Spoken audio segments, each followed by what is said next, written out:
দে পাখি হাউসের আজকের পর্বে সকল পাখাল বন্ধুকে স্বাগত জানাই। আজকে আপনাদের সঙ্গে খুব গুরুত্বপূর্ণ একটি বিষয় নিয়ে আলোচনা হতে চলেছে।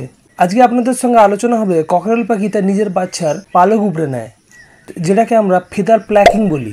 ফেদার প্লাকিং কেন করে, এর সমাধান কি, আজকে আপনাদের সঙ্গে বিস্তারিতভাবে আলোচনা করব। তাই ককরেল পাখির বিডারদের বলবো অবশ্যই ভিডিওটিকে স্কিপ করবেন না, ভিডিওটি পুরো দেখবেন।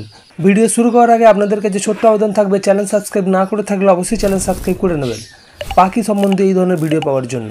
অনেক সময় দেখতে পাওয়া যায় ককরেল পাখি তার নিজের বাচ্চার পালককে উবড়ে খেয়ে নিচ্ছে। সেক্ষেত্রে একেবারে ছোট যদি বাচ্চা হয়, সেই বাচ্চা কিন্তু সার্ভাইভ না করতে পেরে দুর্বল হয়ে গিয়ে মারা যায়। যদি একটু বড় বাচ্চা হয়, সেই পাখিগুলো সার্ভাইভ করে কিন্তু প্রচণ্ড দুর্বল হয়ে পড়ে। বারবার ধরে মা বাবা পাখি তার বাচ্চার এইভাবে ফেদার প্লাকিং করে খেয়ে নেয়, তাহলে কি হয়, অনেক বাচ্চার কিন্তু পালক আর গজায় না, বা পালক গজাতে অনেক সময় লেগে যায়। তো প্রথমেই আজকে আপনাদের সামনে তুলে ধরবো কি কারণে মা বাবা ককরেল পাখি তার বাচ্চার পালক উপড়ে নেয় বা ফেদার প্লাকিং করে। এক নম্বর যে কারণটি সেটা হচ্ছে, যদি ককরেল পাখির শরীরেতে মাত্রাতিরিক্ত পরিমাণেতে ক্যালসিয়ামের ঘাটতি থাকে, তাহলে কিন্তু পাখি এই ধরনের আচরণ করে থাকে। দু নম্বর যে জিনিসটি সেটা হচ্ছে, পাখি যদি স্ট্রেসে আক্রান্ত হয়, পাখি যদি বোরিং ফিল করে, পাখি যদি ভয় পায়, বা পাখিকে আপনি এমন একটি ছোট খাঁচাতে রেখেছেন, সেই খাঁচাতে পাখি বিরক্ত হচ্ছে, তাহলে কিন্তু পাখি এই ধরনের আচরণ করতে থাকে। একটা জিনিস লক্ষ্য রাখবেন, অনেক ককরেল পাখি তার নিজের পায়খানা বা বিষটাকে শুকনো হয়ে যাওয়ার পরে কুড়ে কুড়ে খায়। এই ধরনের আচরণ যদি কোনো ককরেল জোড়ার মধ্যে দেখতে পান, তাহলে জানবেন ওই পাখি জোড়াটি তার ডিম ফুটে বাচ্চা বের হওয়ার পরে সেই বাচ্চার পালককে 100% উপড়ে খাবে। একটা জিনিস জানবেন, পাখি যখন নিজের পায়খানা বা বিষটাকে খায়, তখন পাখির শরীরে কিছু না কিছু ঘাটতি থাকে, সেই জন্যই কিন্তু পাখি এই ধরনের আচরণ করে।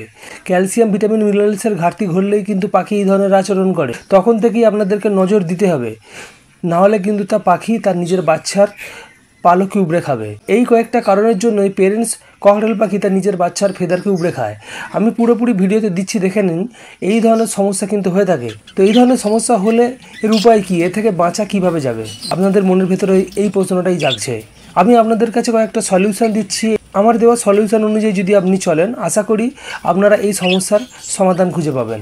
প্রথম যে জিনিসটা হচ্ছে সেটা হচ্ছে, পাখিকে আপনাদেরকে সলিড ক্যালসিয়াম দিয়ে রাখতে হবে সব সময় খাঁচাতে, যেটা হচ্ছে ক্যাটেল ফিশ বোন, ডিমের খোসার গুঁড়ো, মিনারেল ব্লক এবং পাখির সফট ফুডের সঙ্গে সজনে পাতার গুঁড়ো সারা বছর আপনাদেরকে অ্যাড করে দিতে হবে। যদি এই সমস্ত খাবার আপনি না দিয়ে থাকেন আপনার পাখিকে, তাহলে অবশ্যই কিন্তু এই খাবারগুলো পাখিদেরকে দিতে হবে। দিলে পরে পাখিদের শরীরে ক্যালসিয়ামের ঘাটতি মিটবে, তাহলে কিন্তু পাখিরা এই ধরনের আচরণ নাও করতে পারে। আর পাখিদেরকে সাপ্লিমেন্ট হিসাবে ক্যালসিয়াম সঙ্গে সঙ্গে দেওয়া শুরু করে দেবেন। যখন দেখবেন পেরেন্টস পাখি তার বাচ্চার ফেদারকে প্লাকিং করে খাচ্ছে, এই ধরনের আচরণ যদি আপনি দেখতে পান, সঙ্গে সঙ্গে পাখিদেরকে আপনারা ক্যালসিয়াম সাপ্লিমেন্ট দেওয়া শুরু করে দেবেন, তাহলে পাখিদের মধ্যে এই আচরণগুলো চলে যেতে পারে।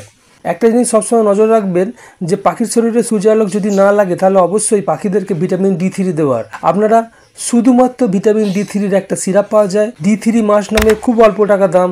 এইটাকে ইউজ করবেন পাখিদেরকে, তবেই পাখির শরীরে ক্যালসিয়াম সঠিকভাবে শোষিত হবে এবং পাখিরা এই ধরনের আচরণ নাও করতে পারে। তখন এই কটা জিনিস আপনাদেরকে করতে হবে। যে বাচ্চা পাখিগুলোর শরীরের পালককে উপড়ে খাচ্ছে তার পেরেন্টস পাখি, সেই বাচ্চাগুলোকে বার করে নিয়ে বক্স বা হাঁড়ি থেকে পাখি সেই বাচ্চার শরীরেতে অল্প অল্প করে একেবারে অ্যালোভেরা জেল লাগিয়ে দিতে হবে। এই অ্যালোভেরা জেল লাগিয়ে দেওয়ার ফলেতে যেটা হবে, যখন পেরেন্টস পাখি পরবর্তী সময়ে আবার তার নিজের বাচ্চার পালককে উপড়ে খেতে যাবে, এবং এই অ্যালোভেরার জেলের স্বাদ কিন্তু তেতো হয়, তখন সেই পেরেন্টস পাখির সেটা ভালো লাগবে না, এবং আস্তে আস্তে পাখি এই ধরনের আচরণ করা বন্ধ করে দিতে পারে। এরপরে যে জিনিসটা আপনারা করতে পারেন, যেটা হচ্ছে, আপনার যদি আপনার অন্যান্য বক্স বা হাঁড়িতে সেম সাইজের বাচ্চা থাকে, তাহলে আপনারা বাচ্চাগুলোকে ফোস্টার করে দিয়ে এই পেরেন্টস পাখিগুলোকে আপনারা আবার রেস্ট দিতে পারেন। পেরেন্টস পাখিগুলো তার নিজের বাচ্চার পালক উপড়ে ফেলে বা ফেদার প্লাকিং করে, রেস্টে দেওয়া খুবই দরকার। আর তার সঙ্গে আপনারা আরেকটা জিনিস করতে পারেন, হোমিওপ্যাথি একটা বায়োকেমিক ট্যাবলেট পাওয়া যায়, যেটা হচ্ছে পাখির স্ট্রেসকে রিলিজ করে। ট্যাবলেটটির নাম হচ্ছে কালিফক্স 6X। সেটা আপনারা পাখির ক্ষেত্রে ইউজ করতে পারেন, যে সমস্ত পাখি এই ধরনের আচরণ করে। তাহলে দেখবেন আপনারা এই পাখিগুলো আস্তে আস্তে এই আচরণ করা বন্ধ করে দিতে পারেন, এবং সেই মুহূর্তে আপনারা বাচ্চাগুলোকে সার্ভাইভ করানোর জন্য অ্যালোভেরা জেল লাগাতে পারেন। যদি ভিডিও ভালো লাগে, ভিডিওটিকে লাইক করবেন। চ্যানেলে যদি নতুন হন, এখনও পর্যন্ত চ্যানেল সাবস্ক্রাইব না করে থাকেন, অবশ্যই চ্যানেলটিকে সাবস্ক্রাইব করে পাশে থাকবেন, এই আশা রাখবো। আজকের মতো বিদায় নিচ্ছি। পরবর্তী কোনো একটি দিনে নতুন কোনো টপিক নিয়ে অবশ্যই দেখা হবে। ধন্যবাদ।